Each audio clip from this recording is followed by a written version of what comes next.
Ha ancora tutti i segni dell'aggressione, anche da quest'occhio qua, Sì, tutti e due gli occhi. sì, miracolo che non li abbia persi.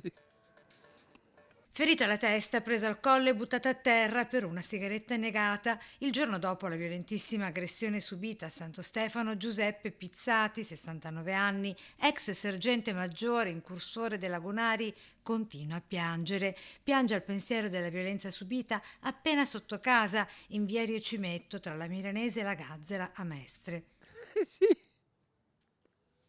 perché non è giusto approfittarsi di una persona anziana. Preso a botte, minacciato e ferito alla tempia alle 10 del mattino all'interno del bar alla chiesa, accanto appunto alla chiesa di Santa Barbara. Il suo aggressore, un italiano tra i 25 e i 30 anni, mai visto prima, dice Giuseppe, per tutti i bepi. Poi, quando mi ha domandato una sigaretta, io non ne avevo. E lui è scatenato in una furia infernale.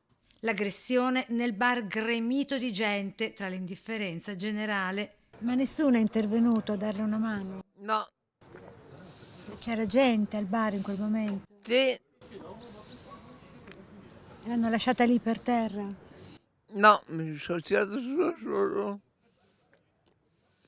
Quindi la sua chiamata di aiuto ai carabinieri, giunti subito sul posto con 3 gazzelle, insieme ai sanitari della Croce Verde che lo hanno curato all'istante. Un'aggressione che ha profondamente ferito nell'animo Giuseppe, persona fragile anche fisicamente, con tante patologie e già fortemente provata dalla recente e violenta morte del nipote Lorenzo Nardelli, 32 anni, ucciso di botte senza pietà lo scorso 9 agosto nell'ascensore del palazzo di via Rampa Cavalcavia, sempre a Mestre.